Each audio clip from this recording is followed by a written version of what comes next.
Artificial ഇന്റലിജൻസിന് ശേഷം എന്താകും വരാനിരിക്കുന്നത്? AI അവസാന അതിർത്തിയാണെന്ന് കരുതുന്നുണ്ടോ? ഒന്ന് ചിന്തിച്ചു നോക്കൂ. അടുത്ത വലിയ കുതിച്ചുചാട്ടം ആർട്ടിഫിഷ്യൽ കോൺഷ്യസ്നസ് ആയിരിക്കാം. ചിന്തിക്കുക മാത്രമല്ല, അനുഭവിക്കുകയും പ്രതിഫലിപ്പിക്കുകയും ചെയ്യുന്ന യന്ത്രങ്ങൾ. സ്വയം ബോധമുള്ള റോബോട്ടുകളുടെ ഒരു കാലം. അല്ലെങ്കിൽ നമ്മൾ യന്ത്രങ്ങളുമായി ലയിച്ചേക്കാം.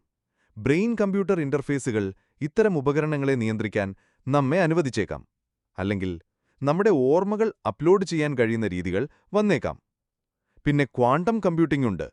ഇന്ന് നമുക്ക് സ്വപ്നത്തിൽ പോലും പരിഹരിക്കാൻ കഴിയാത്ത പ്രശ്നങ്ങൾ ഈ സാങ്കേതികവിദ്യ ഉപയോഗിച്ച് അനായാസം കണ്ടെത്താം. വൈദ്യശാസ്ത്രം, ഭൗതികശാസ്ത്രം, ബഹിരാകാശം എല്ലാം മാറും. അല്ലെങ്കിൽ ബയോ എഞ്ചിനീയറിംഗ് ചെയ്ത ജീവിതം എങ്ങനെയുണ്ടാകും? സമുദ്രങ്ങൾ വൃത്തിയാക്കാൻ അതിനുവേണ്ടിയുള്ള ബാക്ടീരിയകൾ, അല്ലെങ്കിൽ ആവശ്യാനുസരണം ലാബുകളിൽ വികസിപ്പിക്കുന്ന അവയവങ്ങൾ. ജീവിതം പുനർരൂപകൽപ്പന ചെയ്യാം. ഏറ്റവും ഭ്രാന്തമായ ആശയം, സ്ഥലവും സമയവും തമ്മിൽ അകലം കുറഞ്ഞാലോ? വേം ഹോളുകൾ മുതൽ ഗുരുത്വാകർഷണം വരെ നമുക്ക് നിയന്ത്രിക്കാൻ കഴിഞ്ഞാലോ?